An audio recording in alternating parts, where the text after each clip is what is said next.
would like to introduce Supervisor Jimmy Paulding, who will be opening up tonight. Thank you.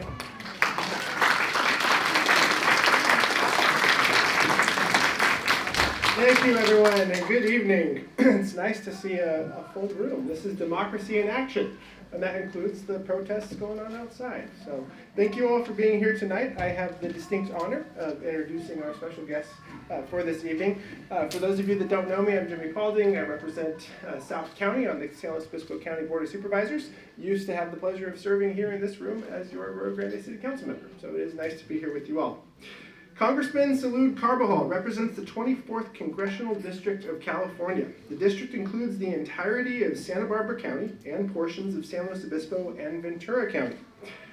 Prior to representing the Central Coast in Congress, he served as Santa Barbara County's 1st District Supervisor for 12 years. Since he was elected to Congress in 2016, Salud has demonstrated a strong commitment to protecting our natural resources and environment, enhancing public safety, creating economic opportunities, and working regionally to address our transportation, housing, and workforce challenges.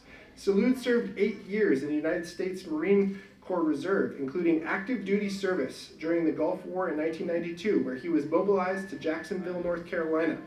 As a veteran, Salud has worked to ensure the needs of our nation's veterans are met. I have personally observed the hard work and advocacy that Congressman Carbajal has provided to the Central Coast and South County. To give an example, Salud has recently secured over $500,000 for our beloved swinging bridge here in Arroyo Grande, over $2 million for the City of AG through our Federal Transit Administration as part of the bipartisan infrastructure bill, over $14 million in infrastructure funding for the Central Coast Blue Water Reclamation Project, and millions of other dollars that he has brought to our region. I think Salud has done a great job representing our region. As you can see here, making this his first town hall of the year, he is very accessible and available to the community, and I certainly value that in him. I think we're incredibly fortunate to have the Congressman here tonight with us. So please, will you join me in giving him a round of applause?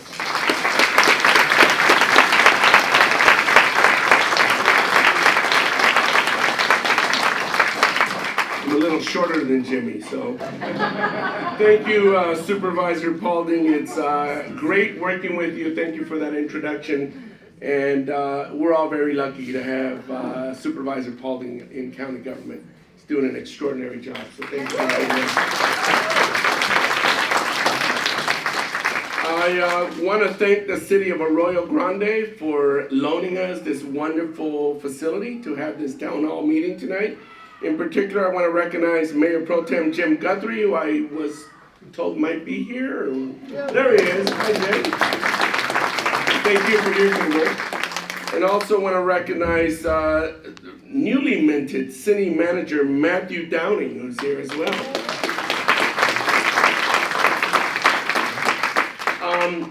This is democracy in action. You know, not everybody always agrees with you. You don't always get it completely so that everybody is in agreement. And that's what democracy is all about.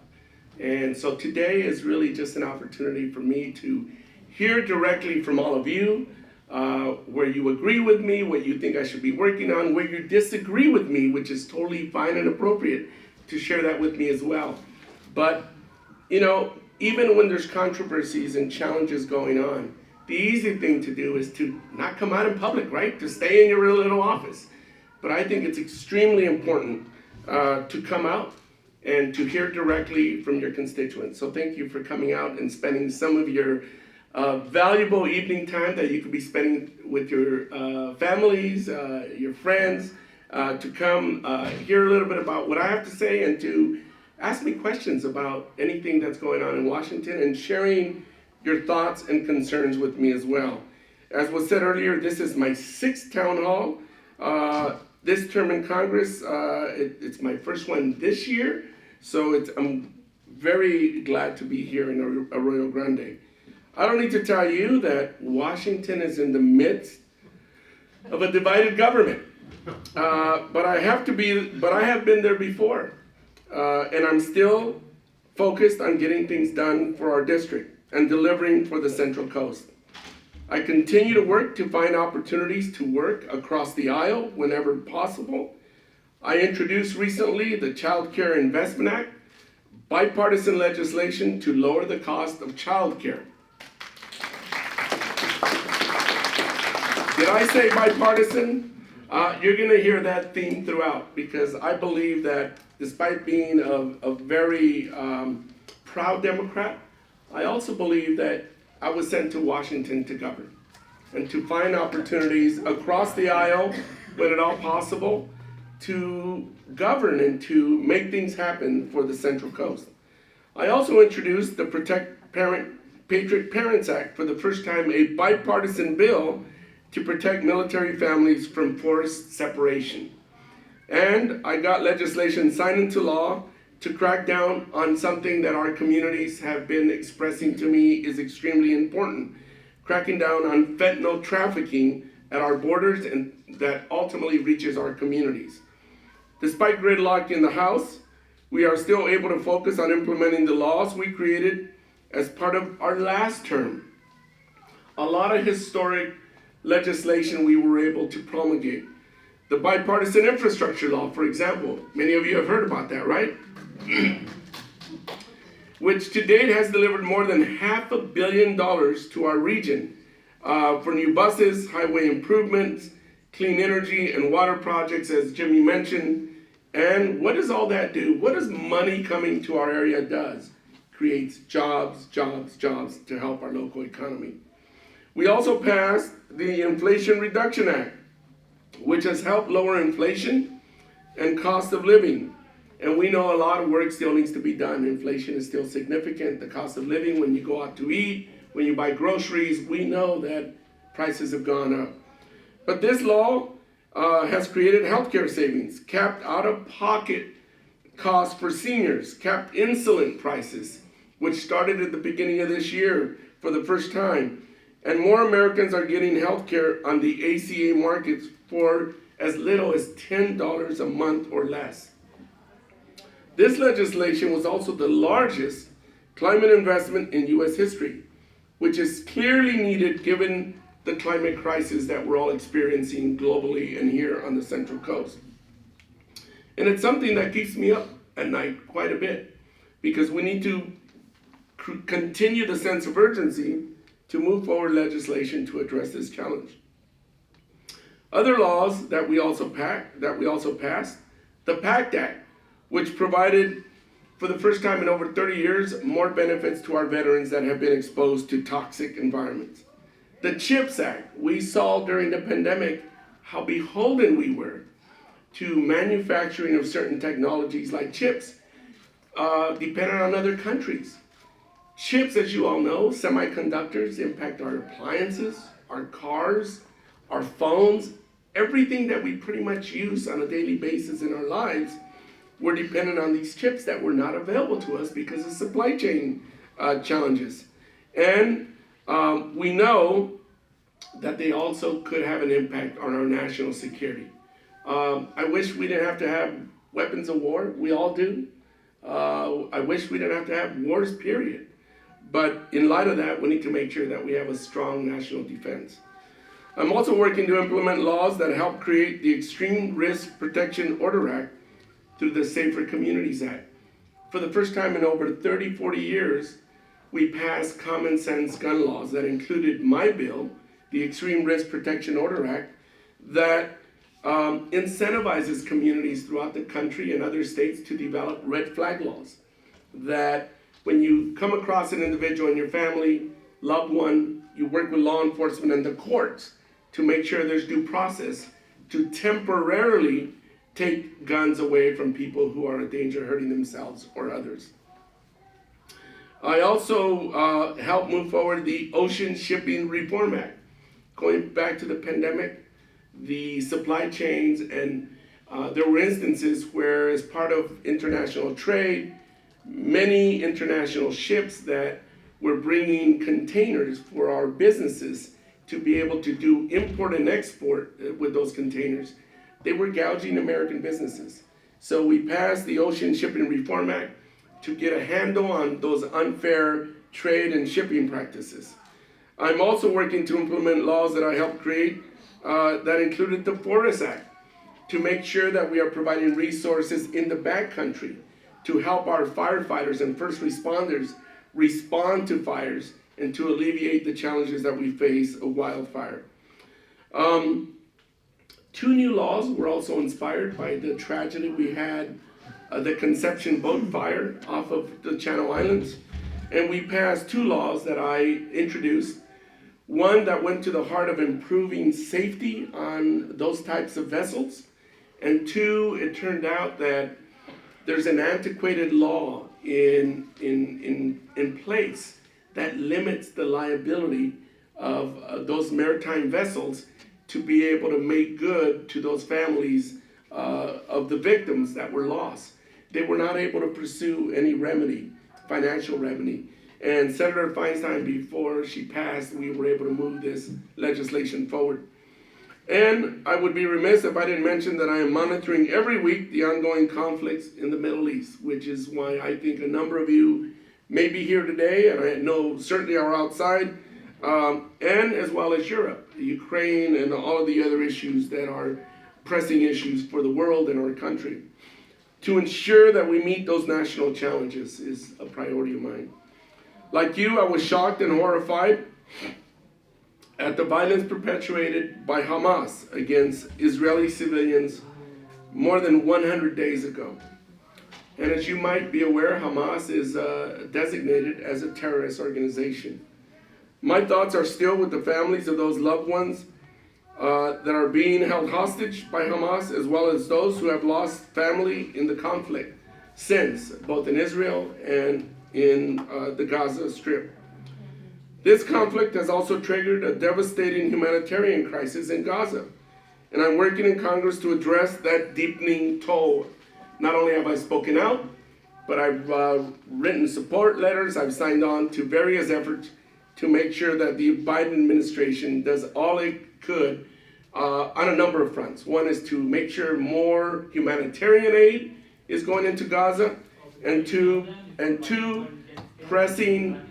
supporting the Biden administration to make sure that as Israel prosecutes this war against Hamas, that we have no more loss of civilian lives, and that they take a different approach to prosecuting that war. And I'm ready to pass supplemental funding to help defend civilians and deliver aid. How many more dead? And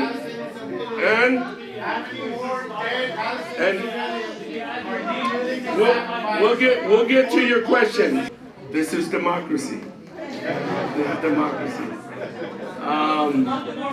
Well, I appreciate. It's not funny. People are being killed there and they're laughing.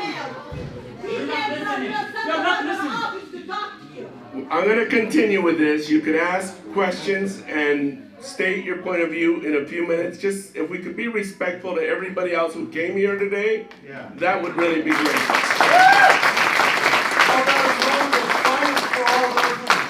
And I was saying earlier that I'm working to pass supplemental funding to help defend civilians and deliver aid, as I said earlier. And I know many of you will have thoughts, as we saw a minute ago, and I hope you'll be able to answer, and I hope to be able to answer your concerns and addressing questions here tonight. There may be an instance where we agree to disagree, and that is what democracy is all about. Because there is still more to do and challenges ahead. The far right is still calling the shots in the House, I'm afraid, and pushing for more abortion restrictions. Note, today is the 51st anniversary of Roe versus Wade. More attacks on LGBTQ individuals, more culture wars in our classrooms, even cuts to federal law enforcement. But I'm as committed to raising your quality of life, our quality of life, lowering our cost of living, creating new and more jobs, and creating more affordable housing. Recently, I'm going to get some water. This is my Senator Rubio moment, having a little bit. Recently, I introduced the Dash Act, which has a range of housing solutions like a tax credit on your down payment if you're a first-time home buyer, a new tax credit for renters and for middle-class homeowners, incentives that are projected to create 3 million new homes in America by 2030. I'm committed to ensuring you can have peace of mind living in your community, promoting public safety, getting guns and dangerous drugs off our streets, and I'm committed to defending your rights, protecting your right to vote, your right to privacy, and our freedoms to be who you are and love who you want. With that, let's go to our first question. My staff outlined the process earlier for answering any questions you might have. If you haven't filled out your card, please fill it out and give it to our staff. All they're doing is trying to look at what's redundant, but they're gonna put forth all those questions, as many as possible, for me to answer. With that, why don't we go to staff for the questions? Yeah, our first question tonight is going to come from Lee Carter.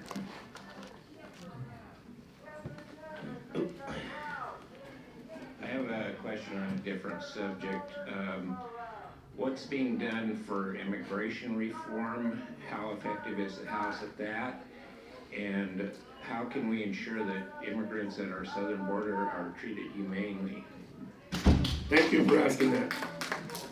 Well, immigration, as you know, has been a long-standing issue that we have not been able to solve in Washington way before my time, and it continues. It needs a bipartisan solution. And you have, I think, for the most part, one party that's willing to look at various solutions and one party who hasn't been as constructive. However, there's a number of bipartisan laws that we have been able to come together on that have not been able to make it over the finish line through this leadership in the House. One is the Farm Workforce Modernization Act, which would provide a legalization path for our farm workers and their families, and also provide a reforming of the H-2A program that would allow for a modern-day guest worker program to create the sustainable workforce that our agriculture farms have been asking for. What makes that bipartisan bill so unique is that it has bipartisan support. It has the United Farm Workers support. It has the United States Chamber of Commerce support. It has the Western Growers support. It has the California Farm Bureau support. So it's quite a bit of support, but again, we haven't been able to move it forward. Another bill that also has bipartisan support is the Dream and Promise Act. I think there's overwhelming support to move forward legislation that would provide a legalization and a path to citizenship for our dreamers. But again, those two bipartisan bills are there, but they're not being brought forward by the leadership, the majority leadership in the House right now, which is Republican. You're hearing a lot of what's going on in the border because there has been an influx of those, because the immigration system is broken. There's a lot of people that are now resorting to utilizing the asylum process. So overwhelmingly people from Central America, less so from Mexico in recent years, from China, from the Middle East, from all over the world are now coming to Mexico, because then they just come to the border and say, I have a credible case of for asylum. And we don't have enough judges, enough staff to be able to do that. That's why Biden has requested a $106 billion supplemental that of a number of things that it would cover. It would cover resources for the southern border. And that's what you're hearing about that's being negotiated right now as part of the supplemental for humanitarian aid to Gaza, assistance to Israel, assistance to Taiwan, and assistance to Ukraine. And all that's being considered. So I hope that's the answer. What we do need is comprehensive immigration reform, but I think we're far from getting to that point. Our next question this evening will come from Noha, and then I'll go to Terry Hauser, if you could raise your hand. Okay, here.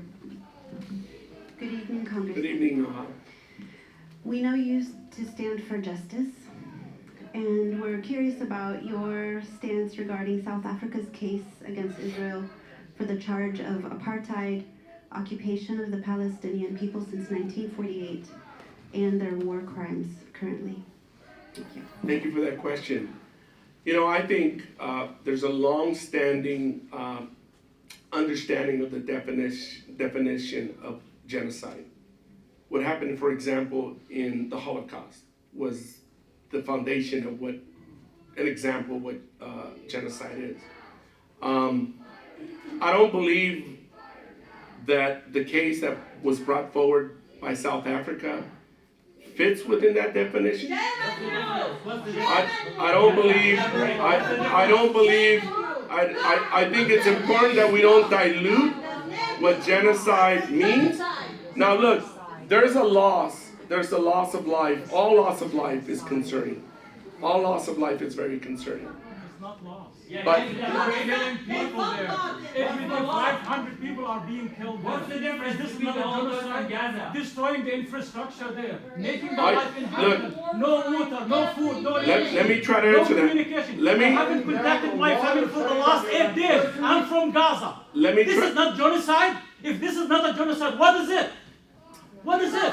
You know, When you got power off, there's two things that I think could get us to a ceasefire. those people. There's two things that I think could get us to a ceasefire as well. And we're all hoping to end this war and get to a ceasefire. But releasing the hostages would be step number one by Hamas.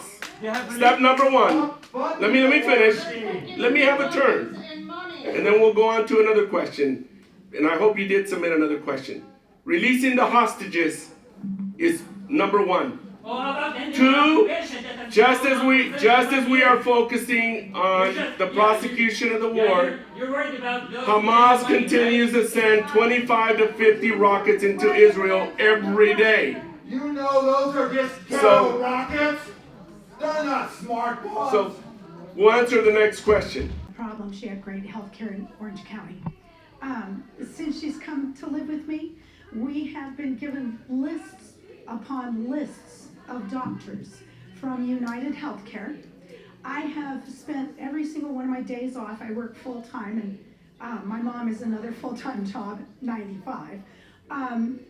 I've been calling dozens of doctors in San Luis Obispo. I think I've exhausted every single primary care and internal medicine doctor. Every single office that I have called has said to me, "We're sorry, we're not accepting any new patients." Well, I'm glad that they are so successful, but I've got a 95-year-old woman who's in very good health, but all it takes is one episode at that age. I know I can take her to emergency. I know I can take her to urgent care. She wants a doctor of her own that she can call and go see and make an appointment when she needs health care. I work at the Oaks full time. I hear this story from so many residents. They're all facing the same issue. I myself am facing the same issue. I too am on Medicare, and I just had my I went from an PPO, an HMO to a PPO, and found out that CCPN will no longer cover me. I needed to see a specialist for chronic laryngitis for the last 3 months. I can think of some other people that might be good with laryngitis, but anyway, and I can't see a doctor either. So now, because I no longer have my primary care since I switched over. So my question is, I understand that doctors are overwhelmed and overworked. I say that with mixed feelings because I know what overworked is. I've always been a 2-job girl. But it seems to me that they have a fiduciary duty to provide health care for people in their community. And maybe somebody needs to say, you need to take 2 or 3 extra new patients per month. And I don't know who to go to for this. Thank you. Thank you. Well, thank you for sharing that story. It is, we're far from having, as you all know in the room, a better healthcare system. Just to get it to where we're at today, you saw the fights that went on for the Affordable Care Act and some of those steps that we take every year or so to continue to make it better, such as the cost capping for insulin that I just talked about. We're far from being where the United States needs to be when it comes to our healthcare delivery system. I'm a few years away from Medicare, not too far away. So I know the challenges that exist. My own spouse recently, for example, had to wait, I think, a half a year to be able to see a specialist. And it's ridiculous. So we need to find ways to continue to reform our medical delivery system. There were a number of pretty ambitious bills that were put forward, but we were having challenges just getting the Affordable Care Act implemented. But there were some ambitious bills that were put forward, Medicare for All, Medicare for America, a bunch of other bills. California had a similar bill like that was being considered for the federal government that didn't go anywhere, obviously. And it didn't pass in California. And California is one of the most progressive states in the nation when it comes to moving forward very innovative reforms. We need to do more. I continue to find opportunities where we might be able to enhance our healthcare delivery system. But I wish I had a better answer for you. But I think you raise a very important question of when you call and folks say you can't see somebody for half a year, or they don't have any more openings, something has to happen. Because especially if somebody has Medicare or insurance, there's got to be a system where you can't be denied. Maybe this doctor can't see you, but they plug you into the next doctor that can. So you raise a really good point, and I'm going to take that back and discuss it with my team to see what is being considered and what we might be able to do. So thank you. As a suggestion, Thank there you. is a bill going into the state assembly this week or next week. It's called CalCare AB 1690. I'll be more than happy to meet with you. Thank you. Thank you. I'd love to look at the framework of that. That would be the state of California. Obviously, we're the federal government, but I'm always looking at innovative ways. Our So next thank you. couple of questions will come from David Oxner and Marcus Hicks.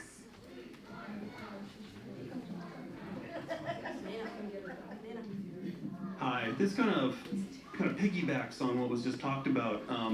So I've been talked to some doctors in the area, and one of the things I've talked about is the poor reimbursement rates, because our area is considered rural. So to the best of my knowledge, doctors here get reimbursed worse than, let's say, Bakersfield. And I'm pretty sure the cost of living is a little higher here.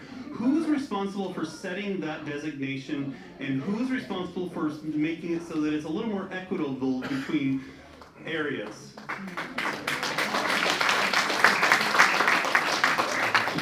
It's my understanding that there's an agency called CMS. It's the one that regulates our healthcare when it comes to reimbursement rates. And you're absolutely right. I've been advocating that this be addressed. Doctors in the district have been bringing that to my attention. And you're absolutely right.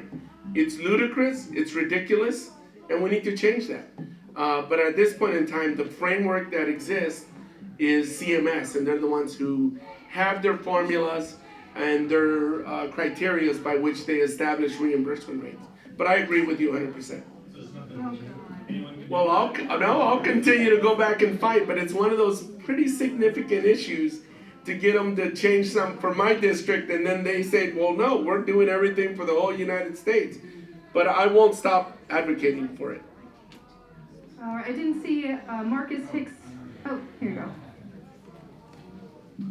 Thanks very much. Hi there, Salud. I know there's a lot of work being done on the Central Coast in terms of energy and our transition to more sustainable green energy. I know Diablo just got renewed, and I was curious about your thoughts on the initiative. Obviously, there's the wind farms, there's talk of a battery storage plant in Morro Bay, and I was curious about what you put forward or what you intend to put forward addressing sort of achieving net zero, hopefully earlier. I mean, people in my generation, we're looking at, retirement and what have you, and there's so many issues of more flooding, more fires, more droughts, And so it's deeply concerning to young people that are Generation Z like myself. As an addendum to that question, I'd like to know if you'd be willing to call for a ceasefire in Gaza. There's over 23,000 people that have been killed over there, and I know there's a lot of support here for Israel and what have you, but I'm against the military-industrial complex, and I really dislike that my tax dollars are being used to kill children overseas.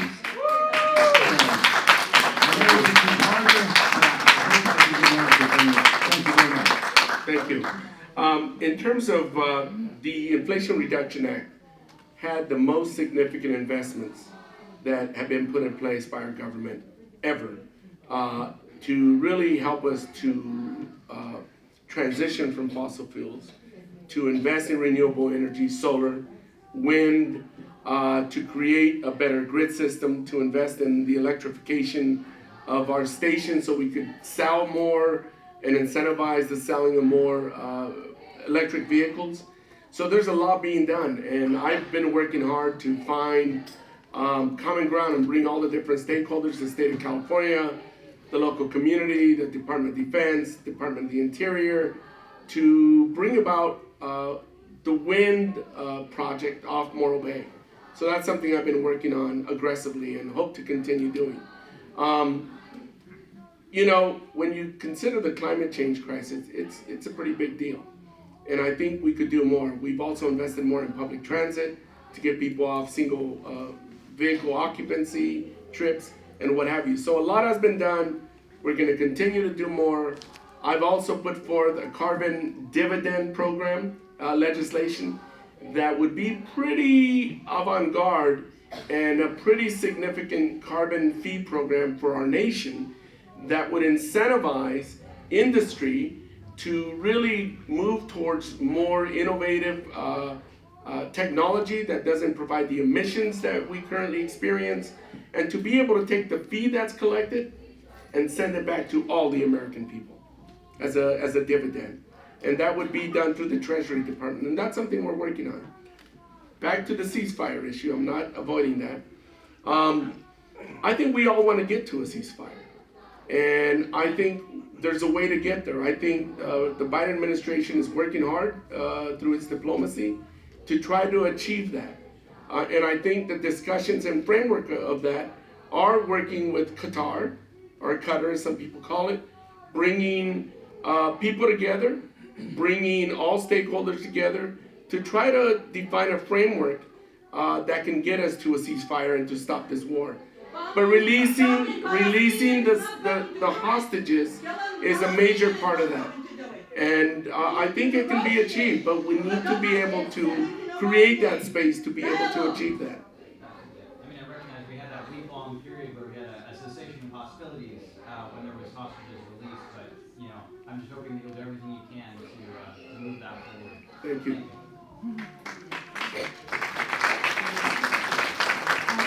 Questions will be from Michael Heck and Linda Busek. You could raise your hand. Here you go then. Thank you. I was wondering if you could give us an update on the prospects and the timeline for a vote on the Farm Bill. Well, as you know, we should have passed it when it expired, or was going to be expired September 30th of this past year. So instead, we moved forward an extension to September 30th. So we have until September 30th to either get our act together in a bipartisan way, again, keep in mind who controls the House of Representatives, and move forward a new Farm Bill proposal or legislation. If for some reason we don't do that, we're faced with another continuing resolution. But I'm hopeful that we will be able to get it together. I think for the most part, the issues of dissent have narrowed quite a bit. And I'm hoping and optimistic that we'll be able to do that by September 30th. All right, Jamie from Arroyo Grande. Hi, Congressman. Thanks for being here tonight.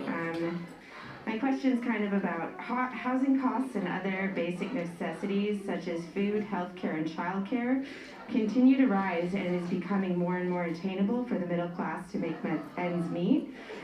A new study has also indicated that corporate profits have accounted for over half of inflation last year, and many industries are being taken over by private equity, and therefore being subject to their extreme profit-driven tactics. As our representative, what exactly are you going to do to start protecting us from corporate price gouging and the effects of the takeover of private equity of our basic needs? Thank you. Well, when it comes to gouging, you need to look no further than the oil companies who had record profits, but yet our gas prices were through the roof. And so we need to start looking at maybe doing everything we can to take away the subsidies that go towards companies like that gouge the American people. And we need to look at other sectors. And if we need to look at other sectors that for some reason the government in any way, shape, or form is subsidizing any sector that is leading to gouging the American people, we need to do the same with them. Like the military? We need to make sure that we are also doing everything possible to address the supply chain issues, to make sure we're bringing about programs such as my Child Care Investment Act, which would provide a reform of the existing child care tax credit. It would basically modernize it and really give an infusion to families to help them with child care costs. It would help businesses do what they haven't been able to do now, and that's collaborate and build collective child care facilities and still get the tax break so they could offer their employees a lot more affordable child care, accessible, affordable, quality options for their employees. There's a lot we can do, there's a lot we've done, but there's always more that we can do, and I think those are just a few examples. Yeah, it would be great if more regulations were put into place and protecting the consumer. There's always the balance of regulation. We have a free market economy and making sure that we are working with all those guiding principles to try to achieve the best for the American people. I think it's being shown that it's not working very well at this stage. Thank you. Okay, we have time for just a few more questions. John Hoffman, Danielle Dill, and Richard.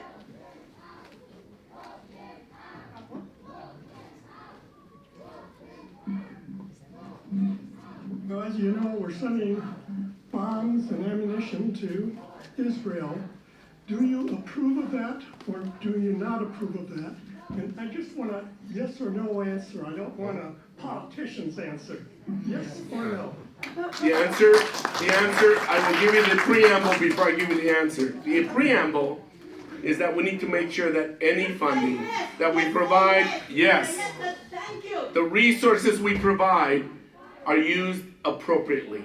You're a liar! You're a liar! They're used for a genocide. I disagree. You're getting them $14 million.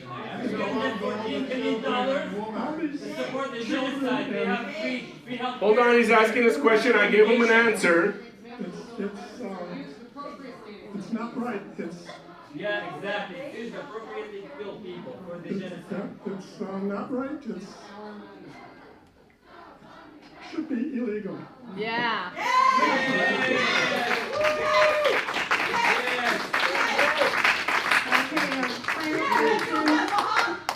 Our final question this evening from Danielle Dill. Is Danielle here?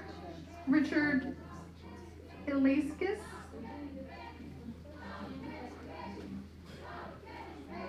It's a little irrelevant at this point, but I'll give it a shot.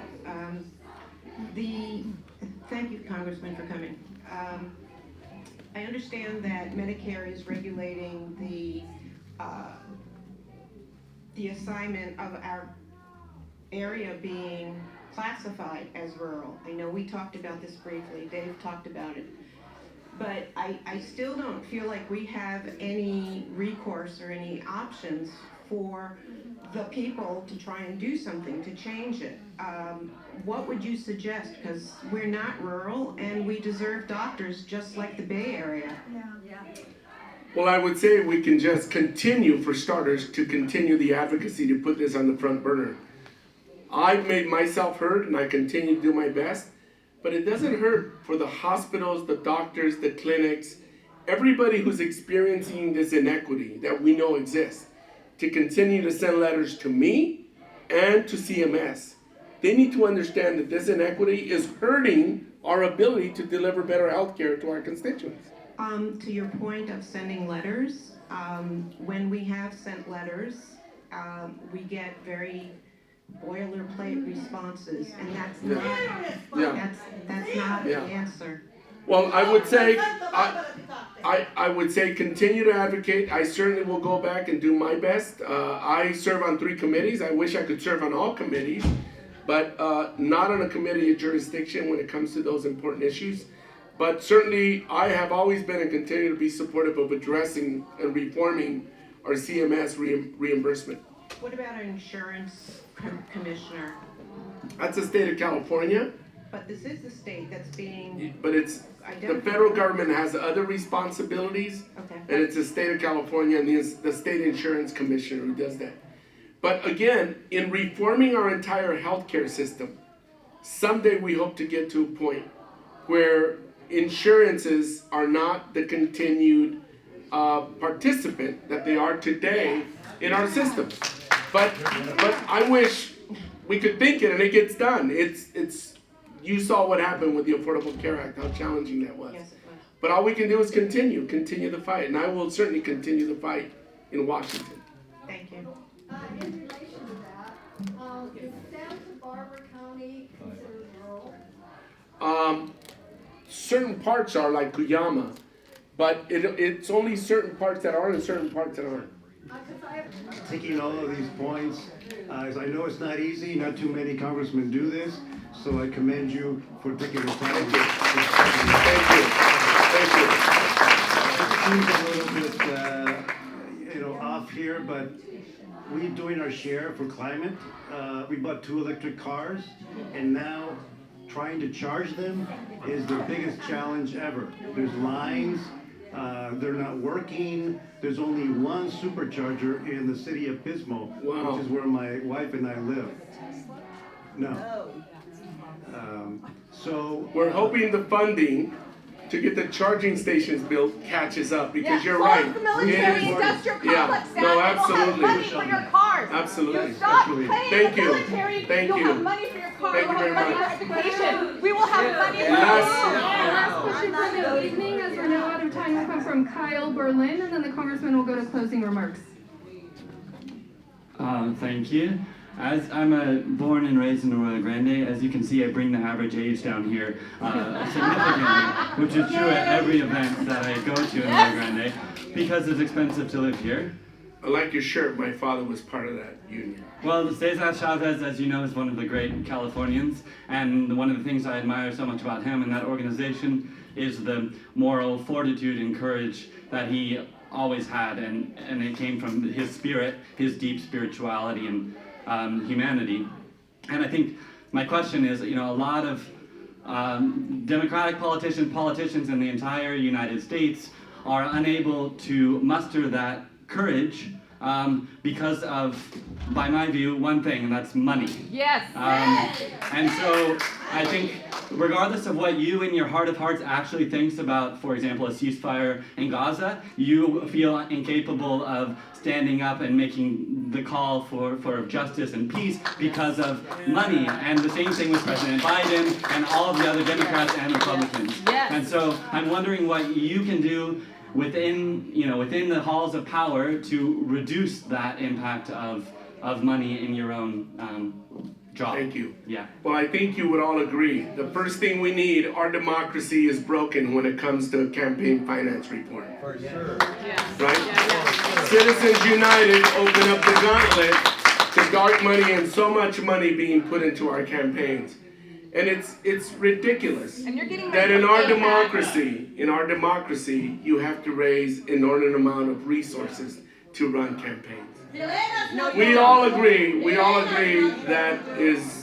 that's ridiculous. You don't have to do so it. we need to bring about reform to change the way we raise funds for campaigns. Why don't We need to do that. So I appreciate your question, and I think that's the first step that needs to happen. You do it. You do it. Will you stop taking APAC money? Will you stop taking APAC money for that matter? Okay, we'll get back to you. Well, let me just thank you all for coming. As you can see, it's important to be here even when people disagree with you, and it's important to listen. I will continue to listen. But it's hard to listen when you have that. So it's hard to listen. But I will continue to listen and continue to consider all points of views, and I believe that sometimes certain issues are fluid, and you need to monitor them every day and see if things have changed in a way that changes your position on issues. But as of today, I try to answer your questions as best as I could. I didn't hide behind this podium. I did not show up.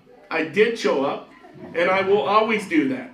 And so I just want to thank you for coming out tonight, for allowing me to present with you a little bit of what's going on in Washington, to hear directly from you, including our protesters. Thank you very much for coming. We'll see you next time.